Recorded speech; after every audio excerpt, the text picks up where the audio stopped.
I want to talk to you today about something actually quite interesting. Yeah. No. What? Sorry. Yeah. I didn't come in for this. Yeah. So I titled this something called a state of confusion. And I'll tell you why. Because most people are really confused. And that actually includes almost all of you sat here. But the problem is, most of you don't know it. That's a really dangerous place to be. A really dangerous place to be. I'll give you an example. So when you leave here today, most of you will be driving home. And you will drive on the left-hand side of the road. And you know with absolute fucking certainty you will drive on the left-hand side of the road. Yeah? What would happen if you didn't know that? It would cause big problems, wouldn't it? Really, really big problems. So when we start to look at other aspects of our lives, we may not have that certainty that we do when it comes to things that we've learned. And these are results of things such as conditioning, rules, conformity, and so on. Driving is a classic example of that. You go and drive in France or Germany, you drive on the right, and you just know that's the case. Same in the United States. But when we start to look at things such as food, and I do want to talk about food, but I'm not going to talk all about food. When we look at food, people are all over the road, completely. And that ends up causing some really, really bad problems. And what I mean by that is most people in the UK are sick. Not sick like in a cool way, but sick as in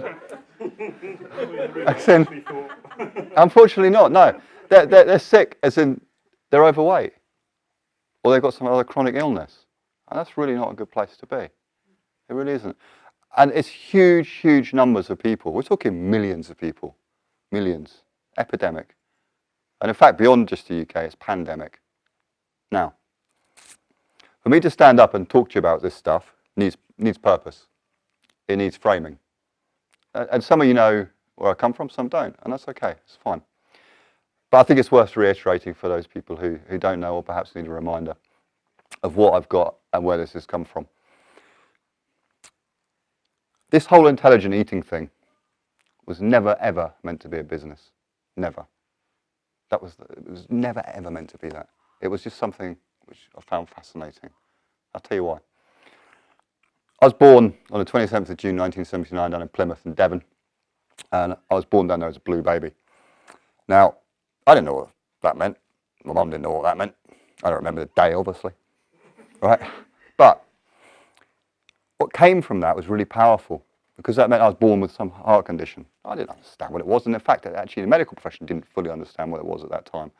So, on the 3rd of March 1981, I had open heart surgery at Brompton. It's a world-class institution. And open heart surgery on a child of 21 months old, which is how old I was at the time, it's pretty tough shit. You know, it's like the surgeon who I speak to, and he's on my Christmas card list, Mr. Christopher Lincoln. Surgeons call themselves Mr., not Doctor. Yeah, because they're not up themselves typically. All right, it's true. But he's a very humble man. He's 87 now. He lives in Ealing. He gets a Christmas card from me every year. And he said, I didn't really know exactly what I was doing. He said, but we gave it a go. You know? That's amazing. And I've met, through the power of the social networks now, I've met 7 people who had the same surgeon as me. And we're all doing all right. So I think it's safe to say I was in pretty good hands. Because the outcomes of that condition that I had, and I do still have, in a sense, because it was meant to be a palliative repair. It was like, let's see what happens. It's kind of like putting a bit of gaffer tape, you know, if your wing mirror comes off or something like that. Let's see how it goes, you know. But fortunately, I'm still here. I'm really proud of that. So that always gave me this interest in health. I always thought, this is powerful stuff. But leading on from that, as I got a bit older, I started to go to hospital every year at times that I could remember. When I was younger, I couldn't remember it. You can't remember stuff when you're like 2 years old. Not really. People say they have these memories, but you don't have huge memories of it. But the real conscious memories is when I started going to school, because I was different as such. Some people would say I'm different now, but no, I don't know. Well, maybe. But the thing with it is I can now move forwards and I can say, okay, I've now got 3 decades worth of my memories of this. There's been some really big changes in the way that our society exists. And every year that I go into the hospital, I choose to go to Southampton for my cardiology appointments each year. And I choose to go there because I get on extremely well with my cardiologist. He's somebody who's both human and medically trained, which is actually quite rare, if I'm completely frank with you. But what I've noticed is that people are getting fatter and sicker. And it's not just the people going into hospital, it's the doctors as well. And it's all the staff as well, what you don't see, admin staff. And it's the ambulance drivers. They end up overweight as well and on prescription medications. And you have to start to question it. And then you look at the board of executives who sit on the National Institute of Clinical Excellence, the Food Standards Agency. They're all fat and sick as well. So you think, where are the role models in this industry? And that's a real problem, isn't it? But what was more profound than all of this stuff put together is, okay, yeah, I've got some knowledge of this, fine. What was more profound than all of this was I thought, you know what, we look at the UK, which is one of the richest modern stable democracies on the planet, and we've got arguably one of the best healthcare systems here. You know, the shit hits the fan, it's there for you. You need an ambulance, it's probably here within 8 minutes. You know, and if any of you are unfortunate enough to get in a car crash driving home, you need that. It's there for you. We're really lucky to have it. But when we look at these rates of these diseases, which I would describe as diseases of affluence as such, in the UK, they're rampant, absolutely rampant. So when people go to a GP and they're told their cholesterol's okay, or it's good, for example, okay in this country results in an outcome of 1 in 3 people having a heart attack. I would say it's pretty shit odds. That's like scratch card odds, right? It's terrible. But it's not just about that. You can start to move along a whole plethora of these diseases that you don't see in other parts of the world. And you don't see them in other parts of the world where they don't have the best healthcare systems, they don't have the best surgeons, they don't have the best drugs. So you have to think, what's the difference? You start to look at parts of Southeast Asia, for example, South America. They don't have these healthcare systems. And you have to think, well, what are they doing differently? Is it because we've got so many drugs and so many great doctors here, that's why people are ill? Because it could be that. Is it because we've got more mobile phone masts per square kilometre? Is that why people are sick? These things are called correlations, and some people believe them. They make the headlines. They really do. But it's not about that. Unfortunately, this is where people might call me conspiracists, and they did for 5 years. They did, and many other things. If you read my Facebook inbox stuff from years back, two-factor authentication is on. I've received some really vile messages saying what I'm presenting is a conspiracy, it's wrong. I'll tell you why it's not wrong. It's because I'm not basing what I'm talking about on my views or my opinions. I'm basing it on data at the highest standard of evidence. And to explain what I mean by standard of evidence, because most people won't fully understand what I mean by that, standard of evidence can be very low, something like anecdotes, opinions, for example. My mate tried this and it worked for him. Okay, cool. That doesn't make it a very high standard of evidence. Versus you get into clinical trials, cohort trials, randomized control trials, systematic reviews and so on, all this sort of stuff. You don't need to understand what this means. Forget all that. Toss all that shit out for a moment. Let's keep it more simple than that. Western world, you've got Europe, North America, we include Japan, New Zealand, Australia. You've got about 1.5 billion people, of which over 50% are now overweight. And then you've got 5 billion people, we're more than that now, census is quite difficult to do in certain countries. 5 billion people who live in the developing world, and they're not fat, they're not sick, they're not overweight. In fact, you rarely see these problems. You look at the rates of heart disease in this country is 1 in 3. You look at the rates of heart disease in developing countries, even the ones that are just starting to become westernized, such as Vietnam or Laos, for example, Thailand, in Morocco, it's like 1 in 500. That's not a small percentage change. That's orders of magnitude difference. You have to think, what the fuck is going on? Because this is a big problem. And then you can start to involve money in this. And that's really where we're going. But I don't want to make it all about the money, because it's not all about the money. It's actually a bit or different than that. What this really is about people not understanding what they're doing. And that's where this confusion kicks in. So you have to start to think where have your belief systems come from when it comes to food. And most people don't know. That's a real concern. So for most people, it will be a result of culture, heritage, tradition, upbringing would be included in that, friends, family, the media, and so on. So you get pulled around all the time. How on earth do you know what's sensible? Because something comes out in the Telegraph, it's got a great study, and you think, oh, what's in the Telegraph? And then the study says something like 16 countries over 10 years. And you think, oh, it must be good. But you scratch the surface a little bit, and you see who wrote it. And then you see it was a couple of doctors. And you think, okay, people with PhDs must be intelligent. Yeah, I wouldn't deny they're intelligent. But then you start to scratch the surface a bit more, and you go, who paid for this? And then the names keep popping up. GlaxoSmithKline, AstraZeneca, keep popping up time and time again.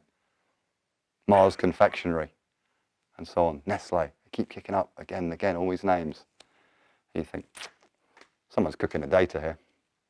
And that's not a good thing. It's not a good thing. Because this confusion is so problematic.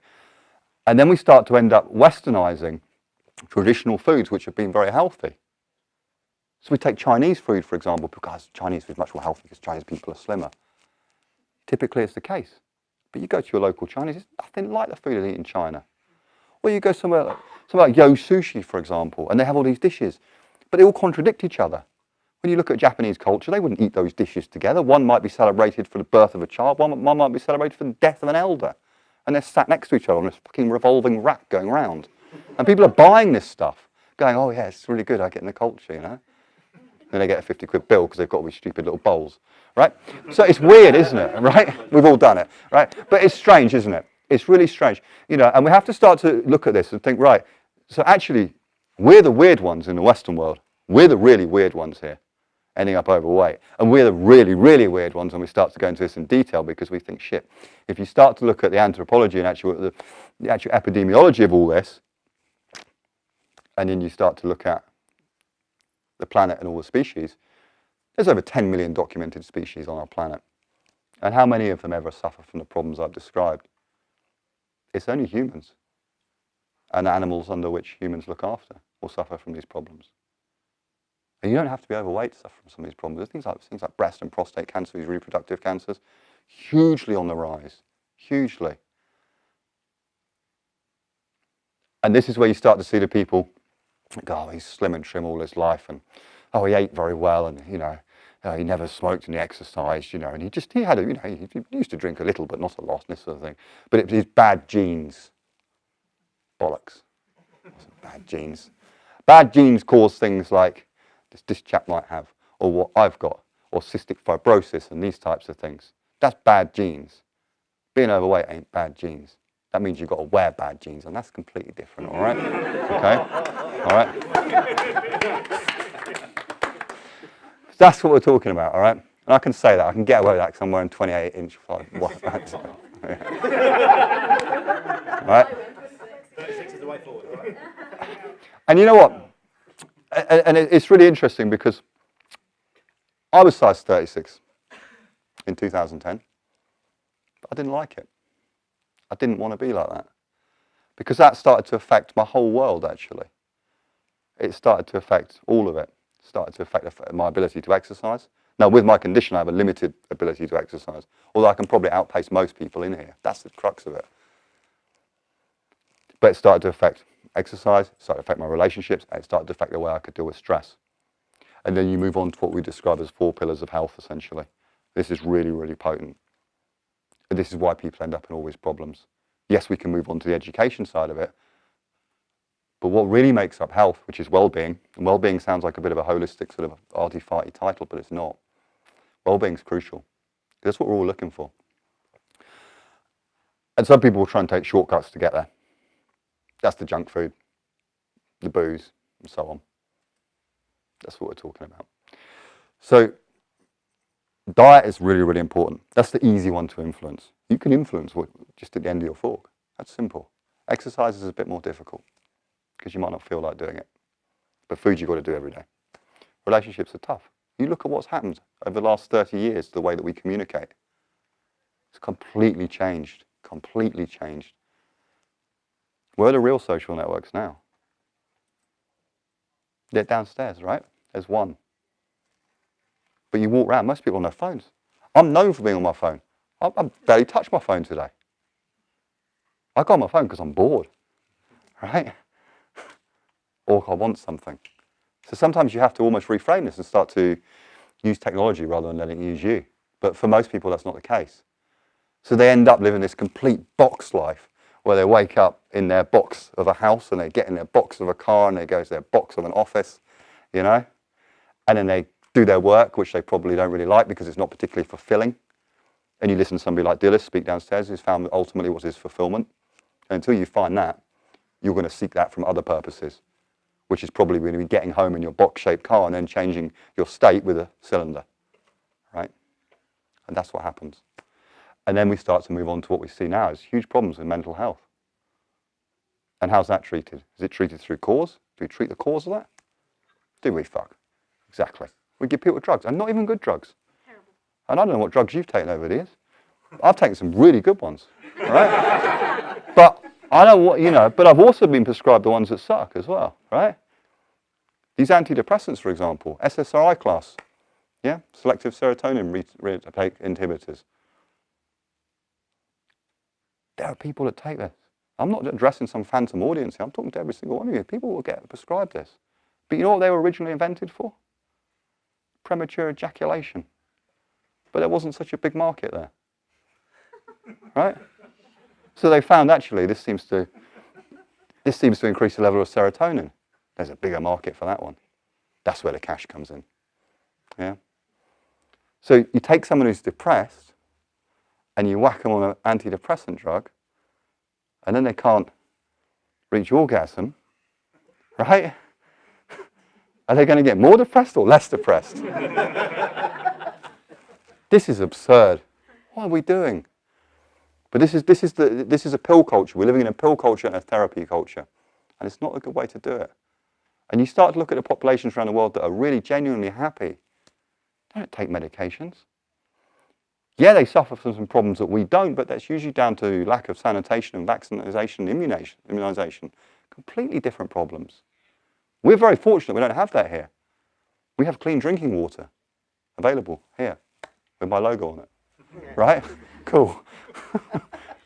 So, you know, we have to start to think about this, you know, from a real purpose from this, and start to think about this and see what's going on. You know, you almost want to look at this as if you're looking down this planet and looking at it and going, whoa, look at those people in that country. What are they doing? They're weird. Yeah? Because that's the reality of it. You see people depressed, you see people killing themselves, you see people hugely overweight. You're seeing this is a cradle to grave problem now. We've got larger incubators in hospital for bigger babies. Look how many mothers are giving birth via cesarean now because the babies are too big to fit through a birth canal. You've got bigger ambulances.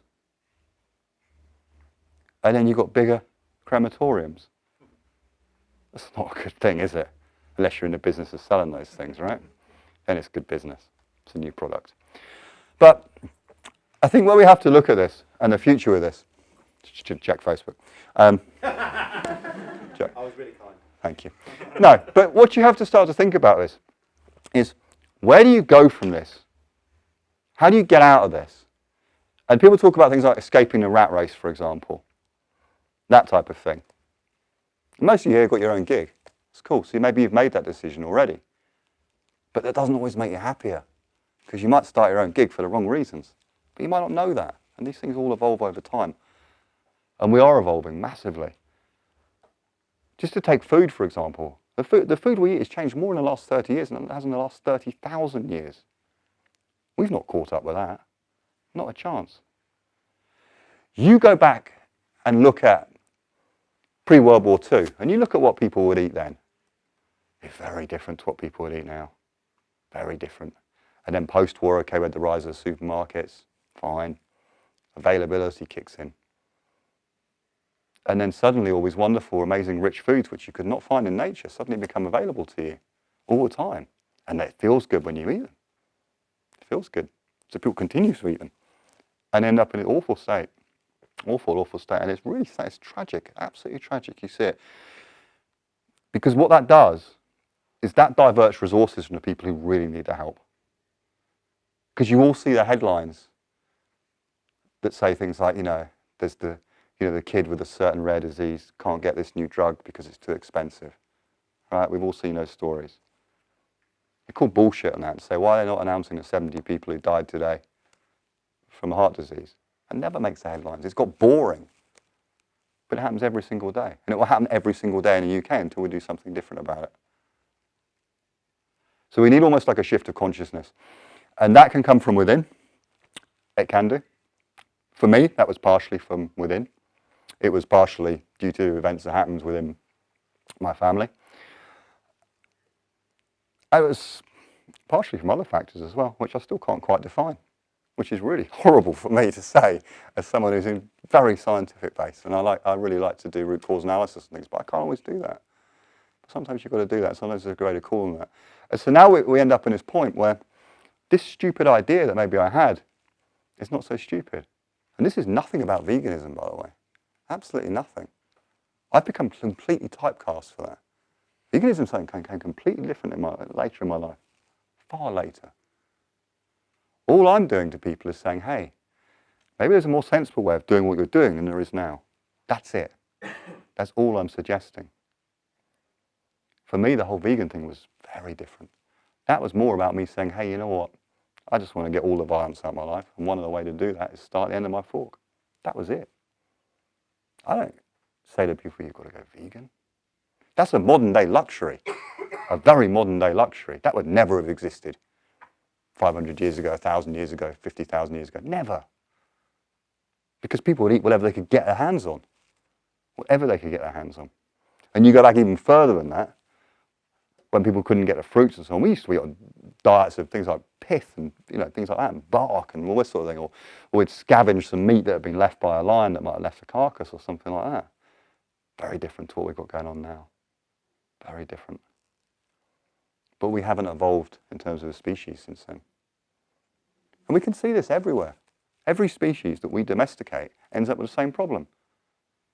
There are dogs in the UK. 3 million dogs in the UK have got type 2 diabetes. Do you think that's fucked up or not? Because I do. All right? I think that's a real mess. Overweight cats people have. Where's that come from? It's weird, isn't it? To start to think about that. So I have no idea what I've created, really. But it's interesting. I think it's absolutely fascinating. Where I've started to see this, and you always see this with the law of diffusion of innovation, you get the people who are very early adopters of this stuff, go, hey, yeah, I'll take it, I'm interested in what you're doing. And it might be because they believe in what I do, it might be just because they're in round 11, they're up against the ropes, and they've got no other option, they've tried everything else, right? I don't mind, I'll take any of those people on board, because I've built some kind of tribe of this thing. Where do we take it next is fascinating. We've now built an online support group, which is fantastic. We're going to license this, we're going to take it forwards. We've got people already with our online community on 3 continents. That's amazing. It's amazing. I'm so proud of it. I really am.